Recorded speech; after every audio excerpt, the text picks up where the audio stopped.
differential equation. Calculus. Taylor polynomials. Infinite series. Well, good morning, everybody. When you hear that music, it's time for some AP Calculus BC live sessions here on College Board's YouTube channel.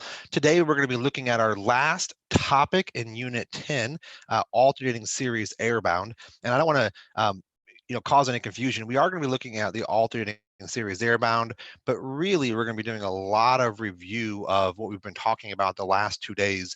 Tony and I have been using these last 2 days to introduce and do some practice problems with you about Taylor polynomials and approximations.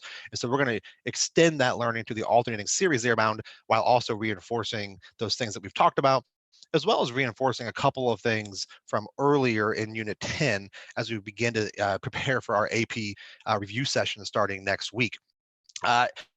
Every one of these lessons, Tony and I prepare some printed off handouts that you can use. We create more problems than you could possibly do in one lesson. So you're able to download these materials, follow along with us, do the problems with us. And then you're also going to see a lot of other problems on there that we don't get to that you could do for practice after these sessions.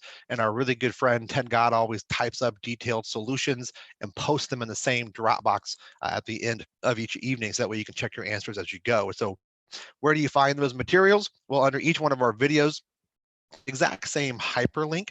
If you click on that link, you'll get a folder shared with you by Isaac Newton, and you'll find all the materials for that day's lesson. So it's a good place to print those off, follow along with us, and then go back later and see how you did on the extra problems that you try out.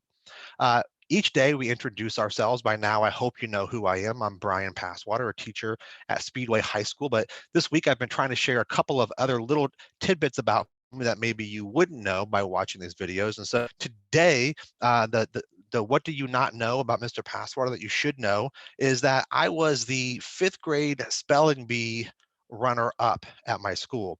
And I want to point out 2 things about this. Number one, it was a very competitive field. So I'm very proud of that runner-up. Number 2, I still remember the word that I missed, that I lost on. I'm not going to say it on the air because I'm a little bit ashamed at this point in my life that I could not spell that word in 5th grade. However, if you see me out in public ever, if you come up to me, I promise you, if you ask me about it, I will tell you the word that I lost on. And then finally, to show you how proud I am of this, or maybe how sad this is an important thing in my life, I don't know which one. This is actually a screenshot of the signature line of my email. So underneath my name, under every email I send out, this is what I have, right? A lot of teachers have what awards they've won from teaching or what things they've done that have been spectacular, what titles they have. Nope, I have one thing under my name, which is this, right? Benjamin Franklin, one of America's founding fathers, one of the world's great Americans, was known for a lot of things in life. He was one of the people that were, important in crafting the Declaration of Independence, important in getting France to help us fight during the Revolutionary War, helped create bifocals and public libraries and fire departments and all these things he was sort of known for. But when he died, he only wanted one thing on his tombstone, and he wanted to say, Benjamin Franklin, printer, because being a printer was the thing that he was most proud of and wanted to be known as in his life. Well, I'm not sure I want my tombstone one day just to say 5th grade spelling bee or up, but I think it'll make its way on there somewhere, unless I win some adult spelling bee along the way. So that's a little bit about me today, a fact that you really didn't care about, but maybe you probably should know. Upcoming lessons. So this is our last day of Unit 10, like I mentioned. Next week, Tony and I are going to be working together as we do 3 weeks of AP exam prep. So everything we do is going to be focused on just preparing you for the upcoming AP exams. And each week has kind of a different theme to it. So next week, all the themes are going to be all of these BC unique topics that are on the BC exam. So we'll be reviewing Unit 10 on Monday, looking at just those tested topics and how they might appear on this year's unique FRQ problems. We'll be looking at integration techniques, Euler's method, logistic growth, and arc length. So it'll be a really good week next week. Make sure you tune into those. We're gonna have lots of good free response style problems that might mirror or mimic what you might see on this year's AP exam. Speaking of the exam, we're going to keep posting the slide on here. That way you can slowly start to remember and think about how this exam is going to look. We know it's going to be 2 FRQs this year, a 25-minute problem and then a 15-minute problem that follows after that. And because we only have 2 problems to cover a whole bunch of units, we know the questions are going to have to be pretty interesting, that are going to combine a lot of things together, but also find ways that will eliminate the possibility of students being able to use Google or textbook or notes to cheat on the exam, right? And so they're going to have some unique questions where those things aren't going to be really helpful to you as you take the exam. And so Tony and I will give you our best shot at creating problems that will kind of mimic that experience for you. So today's warm-up comes from the AP practice problem that Tony shared at the end of yesterday's lesson. And here's the question here. And we're just going to jump right into it so that way we have more time to see additional problems. And so part A said P sub 2 is a second degree Maclaurin polynomial. And it's known that f of 0 is 1, f prime of 0 is 0. And then P of 1 equals 1/2. Find f double prime of 0. So it's kind of a different twist on what we've been doing, right? So the last 2 days, we've been asked to make Taylor or Maclaurin polynomials based on some given information. Well, here, they don't technically ask us to make the Maclaurin polynomial, but they did ask us to find the second derivative of f. And so here's how I would probably maybe tackle a problem like this when you have a lot of information and you're not really sure where to begin. I kind of think about what's important, right? So we're talking about a second degree Taylor polynomial. So that means that our n value is going to be 2. It's Maclaurin, which tells me the center has to be 0, right? A Maclaurin polynomial is just a Taylor polynomial, center 0, when we're making it for the function f. And so whenever I'm trying to make or use a Maclaurin or Taylor polynomial, it helps me to just write out that formula that is given to us in our notes on Wednesday, and then Tony reinforced it yesterday for Taylor polynomials. And so any Taylor polynomial or Maclaurin polynomial is just going to be equal to f of the center, right? Remember our center was 0, plus f prime of the center times x, plus f double prime of 0, x squared over 2 factorial. This would be the general form of a Maclaurin polynomial of degree 2, right? And so then we realized in order to create one of these, it's our job to figure out what all of those f's are. We have to find all of those f prime, f double prime. And if we can get numbers for all of those, we're able to plug in those values, and that creates our Taylor polynomial. Well, in this case, we didn't ask you to find a Taylor polynomial, but we did tell you some information. We told you that f of 0 is 1. So that means that p sub 2 of x is going to be 1. And then f prime of 0 is 0. So that term right there is going to go away. So all we have left is this. Now, the problem is we don't really have a way to find f double prime of 0 right now because, number one, we're not given a function or we're not given a formula to find the derivatives like we were yesterday. However, we were told that for this particular polynomial, if we plug in 1 for x, our answer should be 1/2. And so I could use my function here. If I plug in 1/2 for p sub 2 and I plug in 1 for x, we're going to get this, that 1/2 equals 1 plus f double prime of 0 over 2. And then now we can solve this problem for f double prime of 0 pretty easily. If we subtract 1 from both sides, we get negative 1/2 is going to equal f double prime of 0 over 2. And then multiply both sides by 2, and we're going to get f double prime of 0 equals negative 1. That's what we're trying to find. Find f double prime of 0 is just going to be negative 1. Now, I know this problem didn't ask us to find the actual polynomial, but I'm going to go ahead and write it down since we were practicing this yesterday. The p sub 2 would have been 1 and then minus x squared over 2. All I did was plug in the negative 1 here for our f double prime. That's where we got a minus sign there. So our second degree polynomial would be 1 minus x squared over 2. And that's going to help us solve part B. It says, let's find P prime of 0 and P double prime of 0. Well, let's start by just writing down what P prime of X would be. Well, since we already found P of X above, the derivative of this, the 1's going to go away. And then the negative X squared over 2, the 2 would come down in front. It becomes negative 2X over 2, which is just negative 1X. And then we want to find this value at 0. So if I plug in 0 here, guess what we get? Just 0. And then it also wants me to find P double prime of 2. Well, let's go ahead and find P double prime of X first. Well, the derivative of negative 1X is just negative 1. That means that P double prime of 0, well, we don't even have an X value to plug it into. So the second derivative at 0 is also going to be just negative 1. So we answered the first part of the problem. And now it says, does P of 2 have a relative minimum, maximum, or neither at X equals 0? Give a reason for your answer. Well, normally when we see things like minimums and maximums, relative mins and relative maxes, our first instinct is probably to think about that first derivative test. Find critical values and then do a little number line, a sign chart, look for a change in sign in the derivative, and then explain it using proper explanations. But whenever a question asks you some information up front, there's usually a reason why they ask you that if they're going to ask you a second question later on. And so here, we can figure out whether there's a relative minimum or maximum using an older idea from Calc AB that we don't use a whole bunch, called the second derivative test, right? We know that P prime equals 0, so that's going to be a critical value.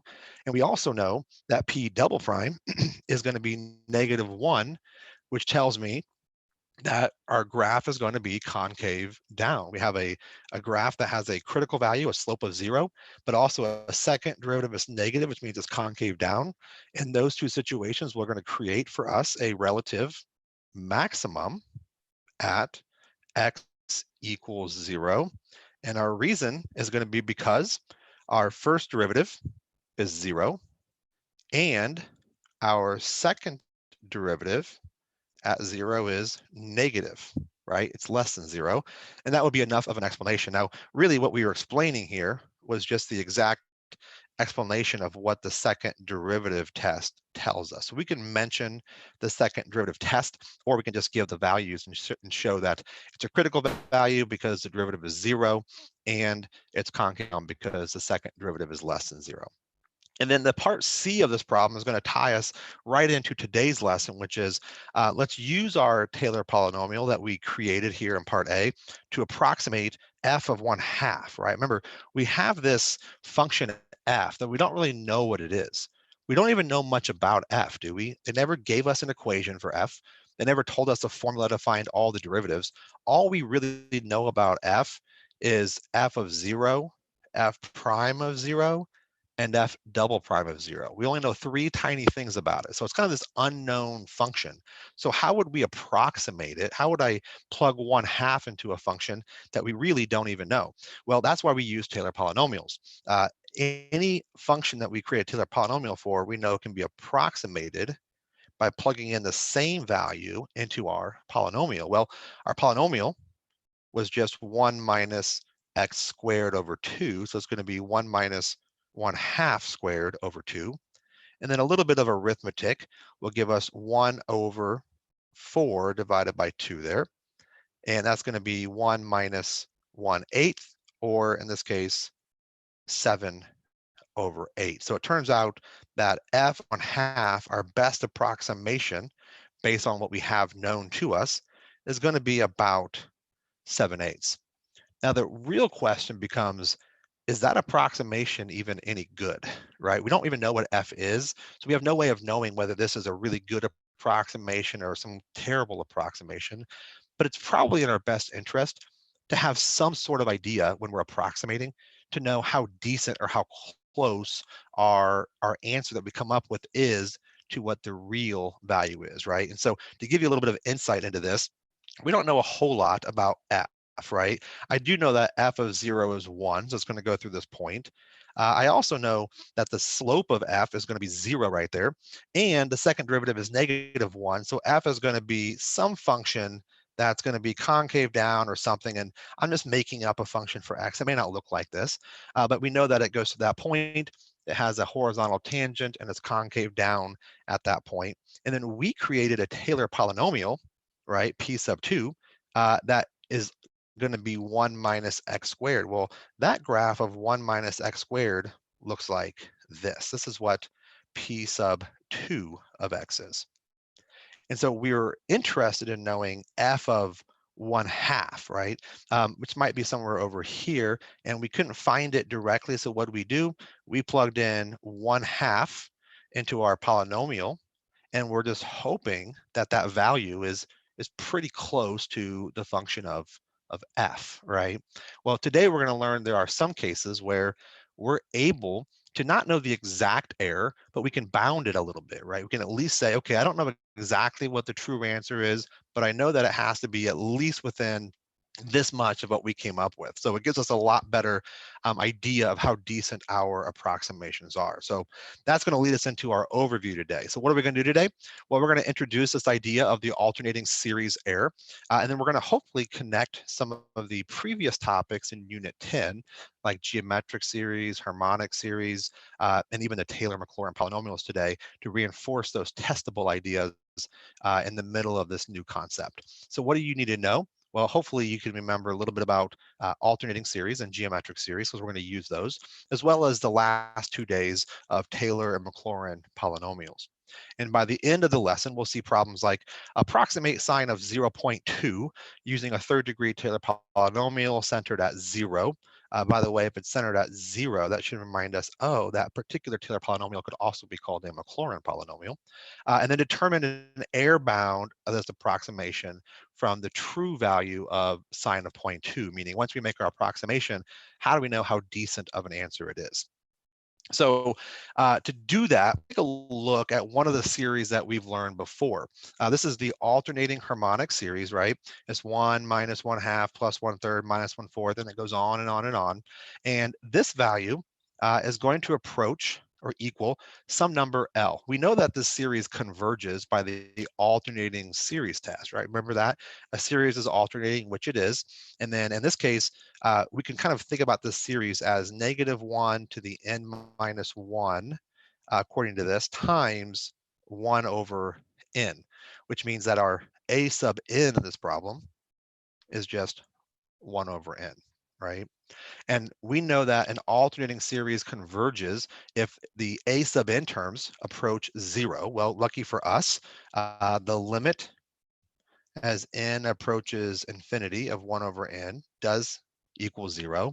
And if the terms are decreasing, well, we do know that 1 over n plus 1 is always going to be less than or equal to 1 over n for all of our values as long as n is 1 or greater, which is the exact index of our series. So this meets all the criteria of an alternating series test, and so we know it converges. And so it converges to some value L, which in this case we don't really know. Some of you might actually know what this converges to. In the real world, we do know what it equals. And if you've been learning this in class, you might have actually talked about what this equals to, but we're going to hold off on that now. We're going to kind of keep the mystery that let's just assume it approaches some value. We don't quite know what that value is. And so what if we try to create some partial sums of this, right? We start adding these terms up, right? Well, s sub 1 is just the first term. That's just going to be 1. And then s sub 2 would be the sum of the first 2 terms. So 1 minus 1/2, which is 1/2.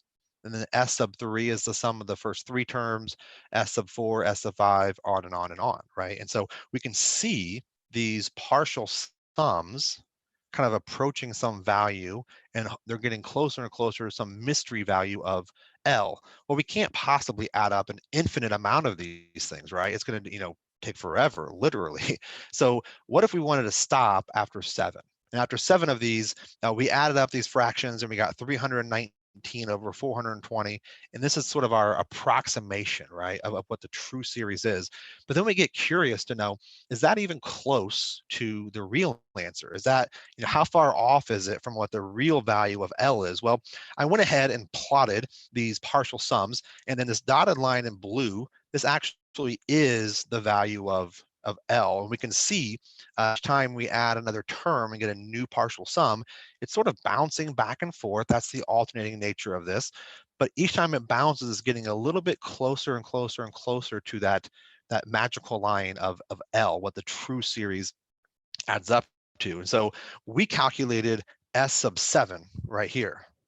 And we want to know how far is this from the true value, and we call that the error. Whenever you approximate something using a Taylor polynomial or a first few terms of any series, we know it's not going to be the exact value of the entire series, so there's going to be some kind of error involved, right? And the error is just going to be the difference between the true value, which is L in this case, and whatever partial sum we did. So the error of S sub 7 is just going to be whatever the true value of the whole series is minus S sub 7. And then we're going to take the absolute value of that. That way we don't have to deal with any negative values. Well, that's going to be our error. And we want to know how big or how small is that error? Well, we could, in this case, know exactly what the error is since we know what L is, but in many cases, we don't know what L is. On our previous example in our warm-up, we were approximating F. Well, we don't know what F of 1/2 is because we don't even know what F is, right? And there are a lot of series that even though we can find partial sums, we don't even know what the true answer is. No one's been able to figure out what L is, even though we know they converge, right? And so it will help us to know how decent of an approximation we have. Well, to do that, what's missing in this picture are all of these A sub n's. These are just the S sub n, the partial sums. Well, A sub 1 is just the same as the first partial sum, isn't it? S sub 1 is 1, that's the first term. Well, S sub 2 is here. Well, how do we get down there? Well, what we really did was we subtracted A sub 2, didn't we? Remember, 1/2 is my A sub 2. A sub 2 is just 1/2. A sub 3 was 1/3. A sub 4 is 1/4. And it's going to continue, right? And so to get from my first partial sum to my second one, I had to subtract A sub 2. And then to get back up to my third partial sum, we had to add the third term. And then we're going to subtract the fourth term, and it's going to keep going back and forth. And so those distances between those partial sums are just going to be the absolute value of that next term, right? And so here's F sub 7. This distance right here between here and L, that's going to be our error, right? We want to know how close is S sub 7 to the true value of L. Well, we don't know exactly how far it is, but what we do know is that the distance between S sub 7 and S sub 8 is just going to be the term A sub 8, right? A sub 8 is just how far we go from S sub 7 to S sub 8. And we could see that the error between S sub 7 and the true value, this little gap right here, is smaller than the distance between S sub 7 and S sub 8, which means our error here is going to have to be less than A sub 8. So if we knew what the 8th term was, we knew that our error bound, how close our answer is to the true answer, is going to be certainly less than, and in some cases equal to that next term. So this is going to be the setup for the alternating series error, that if we have a convergent alternating series where A sub n's are positive and each term is less than the previous term, this is a kind of a little condition that we always want to overlook. Whenever we have a theorem or a definition, it's really easy to overlook the conditions. And then all of a sudden, the College Board writes a really unique or neat question to check whether you're thinking about conditions and theorems. And then they'll throw something in there that doesn't meet this criteria. And then all of a sudden, it seems like the theorem fails. Like, wait a minute, it's a contradiction. Well, it's not a contradiction. This only works when the terms are decreasing in nature, right? So one time we can guarantee it. So let's go back using this idea that says, okay, if we have a convergent alternating series and the terms are decreasing, then the error is going to be S. Remember, S is the true sum of a series minus our partial sum S sub n. So if we add up n terms, 1, 2, 3, 4, 5, however many you want, the difference between the true value and that approximation, which is the error, should be less than or equal to the next term in the series. So looking at our alternating harmonic series that we just did, right? We have -1 to the n minus 1 over n equals this kind of mystery value of L, right? And we already showed that S sub 7 was just adding up the first 7 terms, which was 319 over 420. And I went ahead and gave us the decimal approximation of that using my calculator. I cheated a little bit, but it's about 0.7595. And according to our alternating series error, if I were to take the error, we know that S sub 7 is not the true answer. The error is going to be whatever L is, the true answer, minus what we came up with, which was S sub 7. This should be less than or equal to the next unused term, which would be the A sub 8 in this case. And remember, since we were doing our alternating harmonic series, A sub n is just 1 over n, which means that A sub 8 is just 1 over 8, and which happens to be 0.125 as a decimal. So here's what we're claiming. We're claiming when we calculated the first 7 terms, we came up with an approximation of about 0.7595. I'm going to round it a little bit. And we don't know how close that is to the true answer, but according to the alternating series there, it has to be within 0.125 of the true answer, meaning that L has to be within 0.125 of what we came up with. Well, if we were to subtract 0.125 from our approximation, we would get 0.6345 approximately. And if we were to add 0.125, we would get about 0.8845. So what we're claiming according to this theorem is that the true value L has to be in there somewhere. It should be somewhere between 0.6345 and 0.8845. And it turns out it is, because we know what L is. The alternating harmonic series, the way that it was written there, would be equal to the natural log of 2. And the natural log of 2 is 0.69314. It kind of keeps going, right? And so notice 0.69314 is actually going to be right here somewhere. So it turns out that the true value really was within that error bound that we just calculated.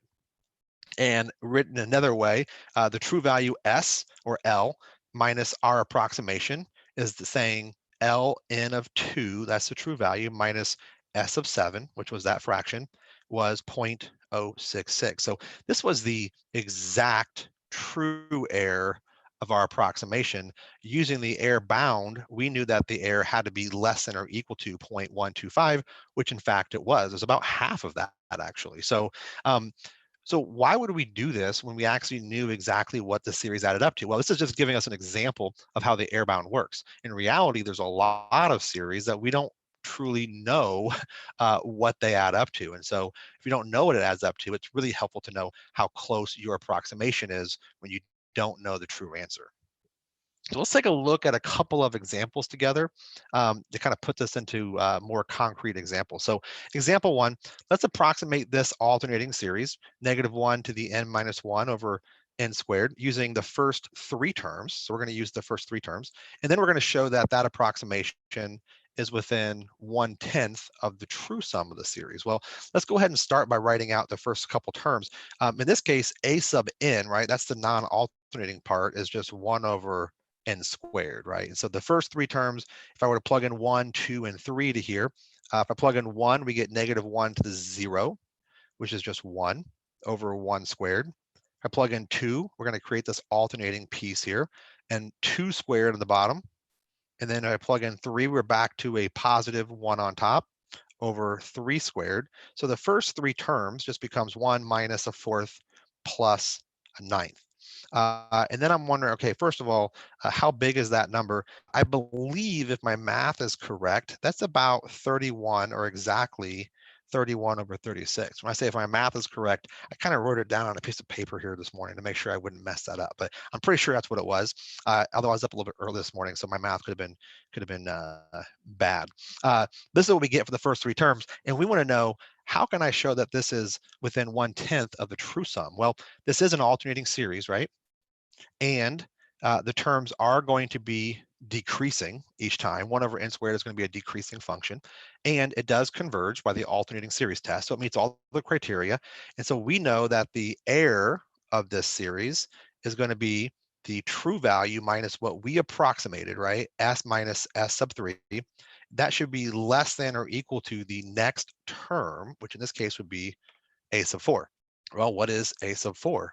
Well, if a sub n is 1 over n squared, then our error is going to be less than or equal to 1 over 16.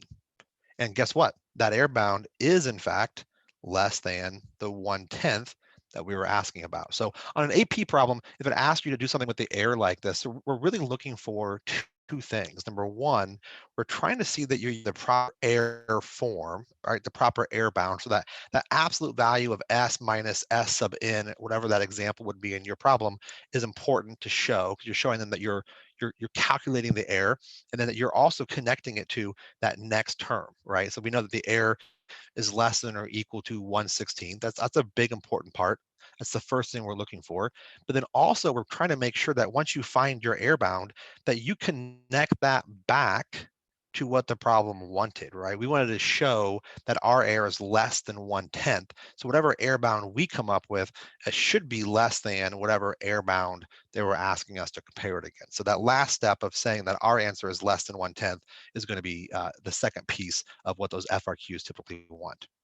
So let's look at one kind of backwards now, right? Instead of saying, what is the error bound?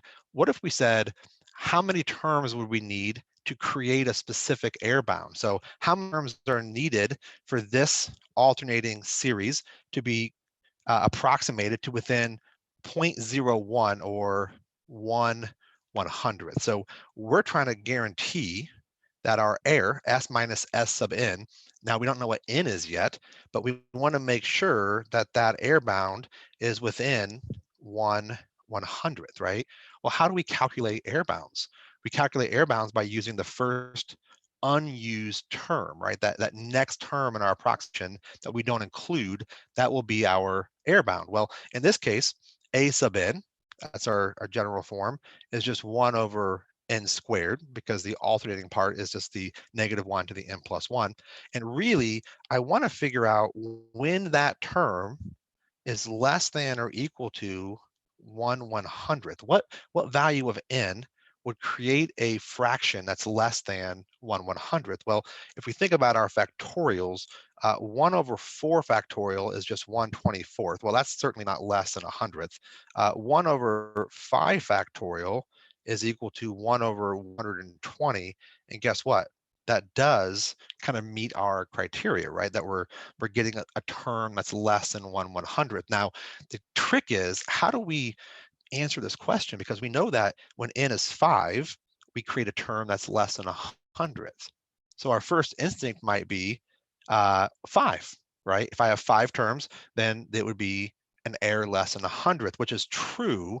But remember, when we're doing error bound, this is not actually our last term. This is our first unused term, right? And so it's that fifth term that creates the error bound, which means we only needed to actually add up 4 terms, right? If we added up the first 4 terms of the series, it would have been 1 over 1 factorial minus 1 over 2 factorial as an alternating series, right? So if I added up just the first 4 terms, S sub 4, then the error, right, of that series would have been equal to the true value minus S sub 4, and it would have been less than or equal to the next term, which would have been a sub 5, right, which is 1 over 5 factorial. And since this value is less than 1/100th, we only needed 4 terms in this case. That if we added up the first 4 terms, then the fifth term is the first term that is less than that coveted 1 over 100. Let's look at maybe a couple more quick examples, and I want to have you try some on your own to see if we can kind of put this together. So consider the geometric series. Now, I know we know the sum of a geometric series, but we're going to kind of forget that for a moment. Consider the geometric series 4 minus 2 plus 1 minus a half, on and on and on. And the first 5 terms, so S sub 5, add up to 11 over 4. These first 5 terms are going to be 11 over 4. Use the alternating series error bound to determine the maximum error, meaning I know this is not the true sum, but maybe we can use that. Say, I know it has to be within a certain amount, right? Use the alternating series error bound. And we know we can use this because this is a convergent series. It's alternating, the terms are decreasing and approaching 0. So the maximum error bound says that the error, right, is going to be equal to the true value minus our approximation, which needs to be less than or equal to the next unused term of a sub 6. Well, a sub 6 is just 1/8, right? And so we're claiming that the error in this case is less than or equal to 1/8. So that means that if we think about what our approximation was, our S sub 5 was 11 over 4, that we're claiming that this is within 1/8 of the true value. Meaning if I were to add 1/8 and subtract 1/8, the true value has to be somewhere between there. Well, if I subtract 1/8 from this, you end up getting 21 over 8, which is 2 and 5/8. If we add 1/8 to this, we get 23 over 8, which is just 2 and 7/8. So really what we're claiming is that the true value of S is somewhere between those two values, right? Our maximum error is 1/8, which means the true value has to be between 2 and 5/8 and 2 and 7/8, which is a pretty good window, right? I mean, we got it pretty narrowed down. And we can verify this because it's an alternating series, right? It's an alternating series where A is equal to 4 because it's geometric, and R, well, what are we multiplying by each time? Well, we're multiplying by -1/2. And we know from our geometric series study, see how we're tying all these things together? Once we learn all these topics, they really tie in well together and give you a better idea of this big picture. That's what the exam is gonna most likely make you do, is make you make these connections between all these little things you've been learning between P series and alternating series and geometric and Taylor polynomials. So we can't just learn a couple of rules and formulas. We have to understand these concepts at a deeper level so we can make those connections when needed. So the geometric series, the sum, our formula is A over 1 minus R, which in this case is just going to be 4 over 1 minus -1/2. And if we reduce that, 1 minus 1/2 is just 3/2, which means the true sum, the true value of S, is just 8/3. And 8/3, if we make that into a mixed fraction, is just going to be 2 and 2/3. Well, guess what? 2 and 2/3 is right around here somewhere, right? So again, our alternating series error bound did in fact come through for us. And of course it's going to come through because as long as we meet the conditions, we know it has to be true because it's a proven theorem. Um, One more example that I'm going to kind of leave off for right now, but I might encourage you to try it. It's a neat little example that kind of ties back into a couple of things. Number one, geometric series, but two, power series with X.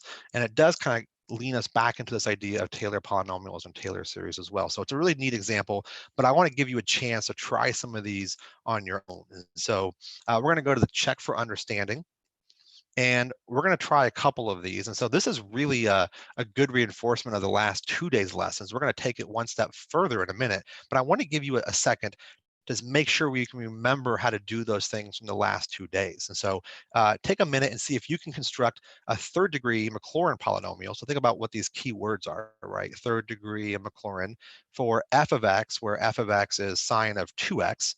And then once you come up with that, use that to approximate f of 1. Now, because we're talking about sine of 2x, I realize you could just take a calculator, right, and just type in, sine of 2 times 1 and then get an answer. But we're going to sort of put our mindset in a situation where we don't either have a calculator or think about examples where maybe we don't truly know what the function f is, so there's nothing to type into a calculator. We're just doing this example with sine because it's something that you're familiar with and we can verify easily, right? So take a minute to do that. And then once you're about halfway through it, I'm going to play some nice work music from our friend Kareem.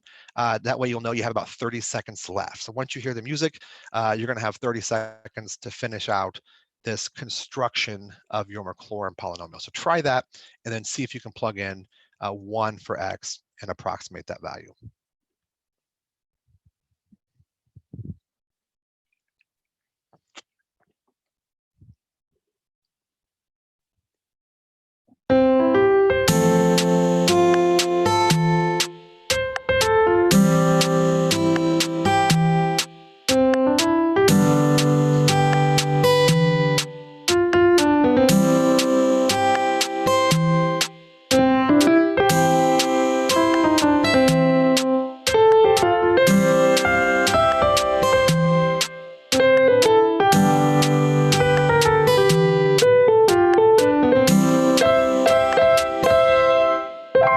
Awesome. I hope you guys did well on this problem.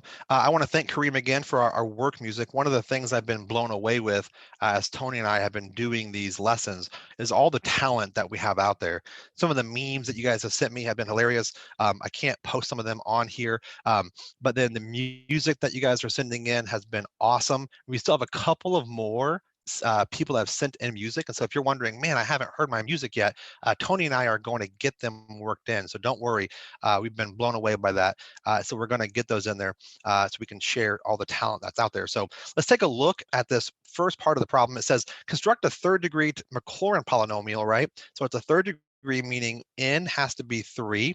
And then Maclaurin means that our center is going to be 0.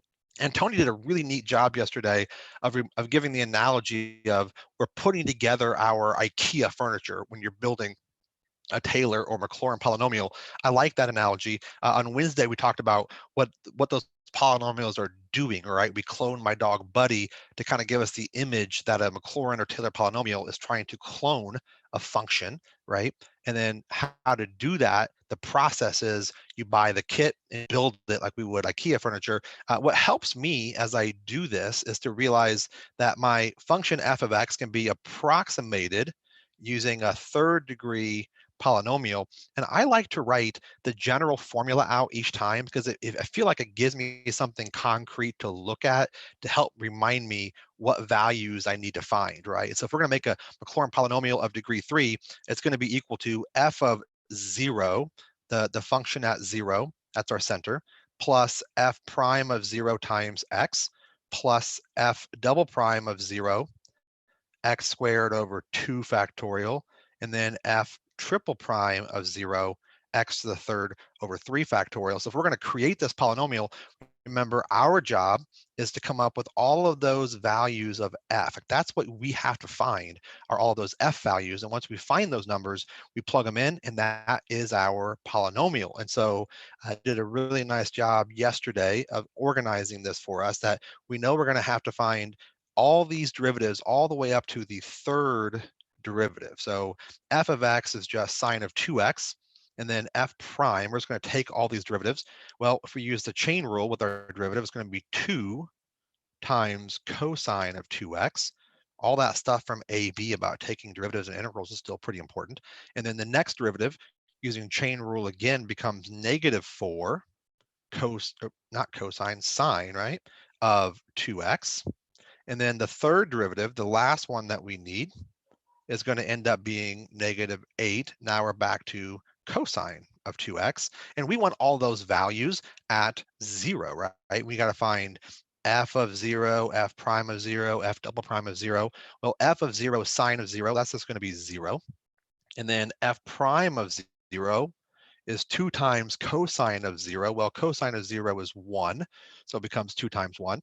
F double prime of 0 is -4 times sine of 0. That brings us back to 0 again. And then finally, the third derivative at 0 is -8 times cosine of 0, or -8. And so now we found all those f values, which means that our polynomial is going to be f of 0. Well, that's 0. I don't have to write that down. F prime is 2, so we're going to get a 2x here. F double prime is 0, so we don't need to write this term down. It's just going to cancel out. And then the third derivative is -8, which creates a minus 8x cubed over 3 factorial. Now, maybe we want to reduce this So you don't have to reduce things on free response problems that are numerical, but sometimes the teacher in us is hard for us to leave things unreduced. 3 factorial happens to be 6, and 8 over 6 is just going to be 4x cubed over 3. So our third degree polynomial is just going to be 2x minus 4x cubed over 3. And if we want to approximate f of 1, then we can approximate f of 1 by plugging in 1 for x, and that's going to be 2 minus 4/3, which happens to be, if I reduce this, what is that, 2/3? Is that 2 minus 4/3 is just 2/3? 2 is 6 over 3. So it's 2/3 is our approximation. There we go. That is our approximation for sine of 2x when f is 1, right? F of 1 is like plugging 1 in for x. That's going to be sine of 2. Now, there's a second part of this practice problem that says, okay, uh, if you had done a full year of Calc BC, if we didn't have to reduce topics, we get to this idea of power series and Taylor series. And it turns out that the function f, which is sine of 2x, can be represented by this whole series of terms, which is this. And it turns out that our polynomial will keep creating the first couple of terms of this, meaning if I were to expand this, plug in different values, what we would end up getting is going to be 2x. Hey, that was our first term of our polynomial. If I plug 2 for n, we're going to end up getting 2x to the third power over 3 factorial. Well, that's what we actually got. 2x cubed is just 8x cubed. And if I keep going with this expansion, we get sort of this nice alternating series, right? That's going to kind of keep going there. And so we want to show that our approximation in the first example here was within 1/2 of the true value. Well, this series is alternating. The terms are going to be decreasing in nature. So we're going to meet that requirement. And it does converge, we know that. And so we could use this alternating series airbound to approximate how bad our error is, right? Our error, we know, is going to be less than, or actually it's going to be equal to, sorry, the true value of S minus our approximation. Well, if we're using this series right here for our approximation, we only use the first 2 terms of the series, right? I'm going to kind of connect to the series idea. We used n equals 2, the way that this was written. So we actually found S sub 2 of the series, and that should be less than or equal to the next unused term of the series, which happens to be this guy right here. And so we know that our error that we came up with is going to be less than or equal to this term when x was 1. Remember, x was 1 in this case. And so it's going to be 2 to the 5th power over 5 factorial. Well, it turns out 2 to the 5th power is just 32, and 5 factorial is 120. And indeed, that value is less than 1/2. Obviously, 32 over 120 has to be less than 1 because 60 over 20 is equal to 1/2, right? And so 32 over 120 is going to be significantly less than that. So by using the first 2 terms, we just approximated sine of 2 in this case to within 1/2. Now, in this problem, that's not a very good estimation, right? If you think about a sine graph can only go up to 1. That's the highest sine can attain, right? And it can go down to -1. So the entire span of a sine, the entire range is just 2, right? It goes from -1 to 1. And we came up with an approximation that we can guarantee is within 0.5 of the true answer. Well, if you're only approximating sine to within 0.5 of the true value, you can almost guarantee that without even doing a series at all. Right. So only doing 2 terms probably wouldn't be enough for us to feel very confident about our answer. But if we kept going and did a couple more terms, we could guarantee our answer to be really, really close to the true value. The other practice problems. We're not going to have a chance to do all of these today, but I do want to look at just one of these, and that's the last practice, number 4. It says the function cosine. We've been dealing with creating some polynomials for cosine. Again, the power series for cosine, which we're not going to have to test on this year, but this is the expanded series for cosine. Now, we could create some Taylor or Maclaurin polynomials, and that would be a totally, completely valid question on the exam. And it turns out the Taylor and Maclaurin polynomials centered at 0 are just going to create the first few terms. If we created a Maclaurin polynomial of degree 4, it would be the first 3 terms of this. If we did one of degree 6, it would create the first 4 terms of this. And so we know that when you make a Taylor polynomial or Maclaurin polynomial, you're just creating the first few terms of the true overall series. And so we're going to show that the second degree polynomial, a Maclaurin polynomial, is just equal to that, right? So we're going to kind of confirm that that's true. Well, let's think about making a second degree Maclaurin polynomial for f. Remember, Maclaurin means we're centered at 0. And so our general formula is that p sub 2 is going to be f of 0 plus f prime of 0 times x plus f double prime of 0 times x squared over 2 factorial. And in this case, we know that f is just cosine. And so just like before, to find all of those f values, we have to take some derivatives here. So cosine's derivative is negative sine. And then the second derivative becomes negative cosine. And if we want to find these values at 0, well, cosine of 0 is just going to be 1. Sine of 0 is 0, a lot of unit circle, right? And then f double prime of 0 is negative cosine of 0, which gives me negative 1. And so if we're going to build our polynomial, we know that p sub 2 of x is going to be our f of 0, which is 1. If f prime is 0, this term is going to go away. And if f double prime is negative 1, we get this minus x squared over 2 factorial. So building our Taylor polynomial, we can in fact confirm that our second degree Maclaurin polynomial is just going to be the same as the first 2 terms here. If we did a 4th degree or a 6th degree, we would keep getting the rest of these terms. And this really leads us into the idea of a power series and how powerful those are, and calculating things like sine, cosine, all of those ugly functions like we mentioned on Wednesday.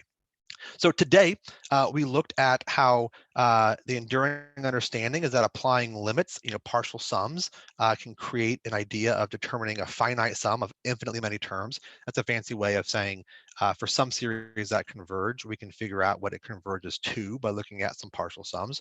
The Taylor polynomial can allow us to approximate values again. And then for a convergent alternating series with decreasing terms, we can determine an error bound when approximating values. That was the alternating series error. Now we notice that error bound only worked with alternating series that met that criteria of the alternating series test, right? Well, not every series alternates. You can create lots of Taylor polynomials or lots of Maclaurin polynomials that don't alternate, in which case we can't use the alternating series error bound to figure out how good of an approximation it is. Luckily, we have a lot of other ways of approximating error bounds as well, right? In the normal BC course, there's an idea of Lagrange error bound, which applies to any Taylor polynomial, whether it's alternating or not, that comes directly from Taylor's theorem. And we have some other ways of bounding errors, like with integral error bounds and some other kind of neat ideas. But the alternating series error bounds are a pretty nice, clean, simple one that we wanted to share with you so you can understand kind of that next step of Taylor polynomials. That a polynomial, a Maclaurin or Taylor polynomial, is a great way to approximate a more complicated function, or even a function that we don't know explicitly.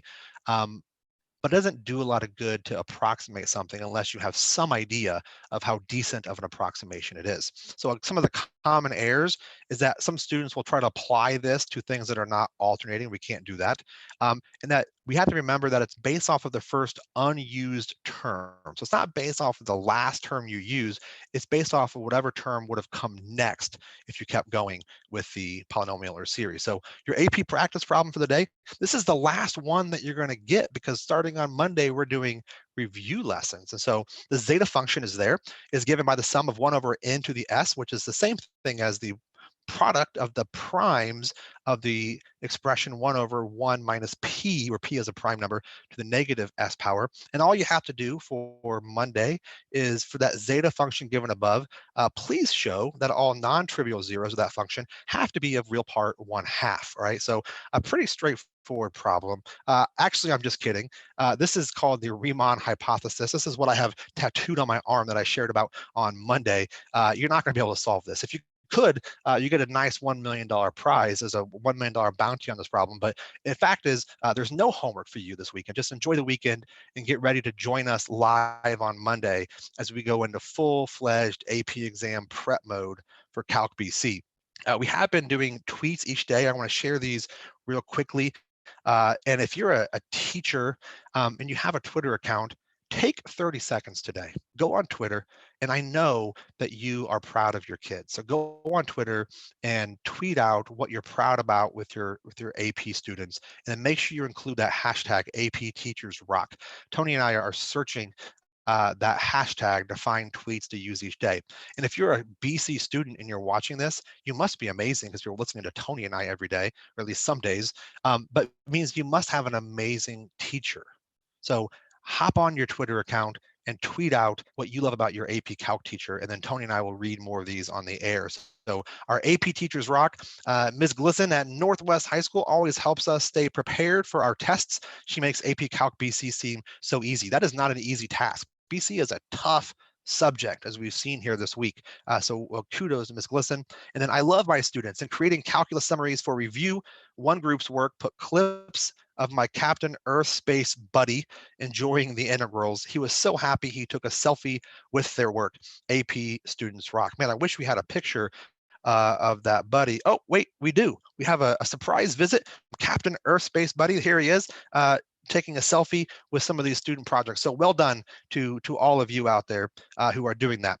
And again, as we end up today, if you need some tech help, you know someone that does, please reach out to collegeboard.org/tech, and they can help you get the information or the devices that you need to watch these videos, get resources on AP Classroom, or even taking these online tests. So with that, thank you so much for watching. Don't forget, next Monday coming up, same time, same place, Tony and I will be together hitting up some awesome BC Calc review. We hope to see you there on Monday, 9 a.m. Eastern Time. AP Calc, yes, AP Calc. Welcome you to AP Calc, yes, AP Calc.